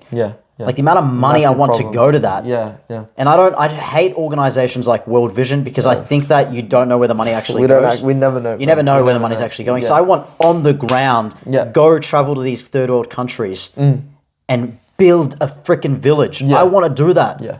I mean it. No, I know. I'm so passionate about that. I want enough money where I can go fly to this freaking village and build a school, build a village, make sure that there's clean water, everything. I want to be able to do that with money. Yeah. And the Porsche's going to be home in a garage. Yeah. Because you get to a point, I promise you get to the point, the amount of watches that I have, the car that I drive now, you get to a point where I remember in my first year of having the BRZ, any scratch, whose car that was. Any scratch on the car, I'd freak out. My fifth year, it's just a scratch. It's just a car, bro. No, that's it. There's dents on it. It's just a car. Yeah. That's how it goes. You know what I mean? Like, it's just a thing, bro. Yeah. It's just another watch. Yeah. If anything, the amount of watches that I have that I can't even enjoy because I have too many watches to pick from. And they're all beautiful watches, man. Yeah, yeah. They're all very beautiful watches. It actually, I don't like it. I'd rather only have like 2 watches. So you get to the point where actually, you're right, money, it will stop giving you happiness because you'll have enough cars, you'll have enough watches, you'll have enough houses, you'll have enough of everything. And so if you haven't put the work in to be able to really give, you know what's going to fulfill me? Providing. What's going to fulfill me is building a school in a third world country. What's going to fulfill me is allowing my wife to do whatever the hell she wants. Allowing my wife to be able to homeschool our kids. That's what's going to fulfill me. None of this other bullcrap. You know what I mean? I mean, definitely, bro. Like, I think it's so important to using the money to provide and give. And I feel like, just my intuition, everything you've said is important, but people can lie, but my intuition tells me you have a very healthy relationship with money, genuinely. Like, and it's me. It's healing I have to do, We'll talk about it off camera, bro. Huh? We'll talk about it off camera. Yeah. Like, we gotta figure out what this issue is, bro. Yeah, it's hard for me, man. It's hard for me. And I hate money, and honestly I make really good amount. We were really struggling, my family, when I was growing up, and I was the one, and of course my family had helped, but like I was the real change maker for my family, and now, God bless, like I've building a house for my family and we're all going to live in it, and I don't have to worry about any bullshit going on in terms of money. Like, we're good, we're set. I'm not saying I'm rich, I'm not saying I can like buy the fanciest car or anything just yet, but I will get there. But I definitely can provide, and that's all I ever wanted. Well, maybe you need to go through this so that you can break the generational curse for your future family. Yeah. Maybe you need to go through this because when you do get there and you've built the house, because I know you're building right now, but you've built it and you really can next level provide for your family, maybe you need to go through this terrible relationship with money so that you can realize what money can do, then have a healthy relationship with it, and then teach your kids how to not be snobs, and for them to have a healthy relationship with money and to give. Give. Yeah. It's not about what you take in payment. It's the value that you give. Yeah. That's what I live by. And if I could get on one of these hoodies, I would get it quoted. Yeah. There's one of my favorite quotes, and we'll end with this. Yeah. Sorry for extending. Bro, this happens so on every podcast. Every podcast I'm ever on, we're always like 3 hours in or some bullshit. They're like, we got to end. I'm like, bro, just one more thing, I know. I need to end with this quote, though, because it's one of my favorites, and I'd want to get this on clothing. Yeah. Your true worth is determined by how much more you give in value than what you take in payment. Okay. Yeah. What you give in value. Forget about the money, because the money will come. It's a byproduct. Yeah. How are you impacting people around you? How are you helping those in need? How are you helping your future family? Yeah. That's what it is, man. Do you think I have a healthy relationship with money? I don't know you that well. But we're going to talk about it. Fair. We'll talk about it. We'll talk about it. And the next podcast, we'll break it down. We'll break down. But anyway, that's let's wrap it up there, because we've been talking for a while. Thank you so much for having me on. Right, and anytime. Before you wrap up, everyone. I didn't even expect. Are these on sale right now? Nah, wait, bro, they're already cheap. Bro, everyone we've asked, what would you pay for this? What would you pay for this? Honest, dead set. Because honestly, yeah, 60. Bro, you get out of here. 60. Everyone's been saying like 80, 90, 100. I'm being honest. But just so you know, we're being honest. We're selling for 60. So it's cheap. It's cheap. So you're selling it for 60? We're selling for 60. Yeah. So I was right. Yeah, you were right. But like, it's worth more than 60, bro. 100%. Yeah, 100%. But like, it's a brand that, it's a brand. We're getting there. You're getting there, right? But like, yeah. Bro, what are you trying to do, bro? I was about to hype up the quality. Now you're not getting it. I was literally about to say, these hoodies are on sale. They have crazy quality. I fuck with them heavy. I'm not being paid to say this. I didn't tell him I was going to do that. But seriously, check it out. Support Tycho. I love it, bro. Straight up, I'm so proud of everything you've done, bro. I've been watching from afar, and I live like 2 hours away. It's gonna be a 2-hour drive home, but it was so worth it. I'm so proud of everything you've done, bro. And Tycho to the moon, bro. Appreciate it, man. We'll have you on again, yeah? Yeah, all right, 100.